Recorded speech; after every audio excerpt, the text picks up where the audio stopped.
A man cannot govern a nation if he cannot govern a city. He cannot govern a city if he cannot govern a family.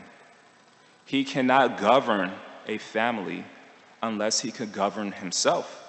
And he cannot govern himself unless his passions are subject to reason, end quote. So I'll repeat that one more time. Quote, a man cannot govern a nation if he cannot govern a city.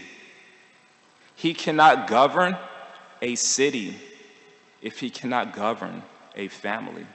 He cannot govern a family unless he can govern himself, and he cannot govern himself unless his passions are subject to reason. End quote. So in this regard, I should be pointing out that why did Krishna descend in this world? To chastise leaders whose passions aren't reasonable. Paritranaya sadhunam vinashaya charduskritam dhamma samstapana arthaya sambhavame yuge yuge. So another word for reason or reasonable is thoughtful. And the opposite of thoughtful is thoughtless, right? And so we see in this particular pastime that Krishna represents a thoughtful leader who teaches us what to do, whereas Jarasandha represents a thoughtless leader who teaches us what not to do. So what's the difference between a thoughtful leader and a thoughtless leader? A thoughtful leader says, I have to make the right decision. A thoughtless leader says, whatever decision I make is right.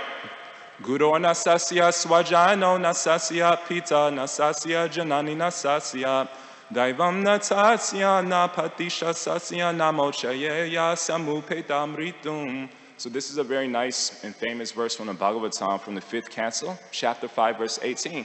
And it says that one is not a qualified guru, spiritual master, pita, father, janani, mother, pati, husband, or a daivam, a demigod, if he thinks whatever decision I make is right.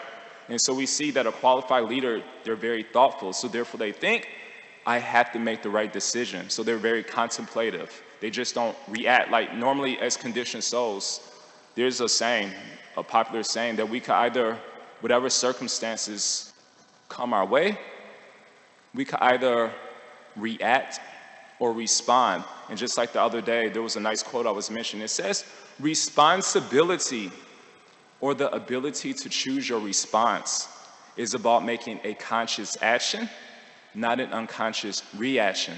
So usually when we're confronted with provoking situations, we just react.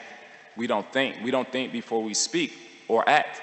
So there's another saying. It says, people demand freedom of speech as a compensation for the freedom of thought, which they seldom use.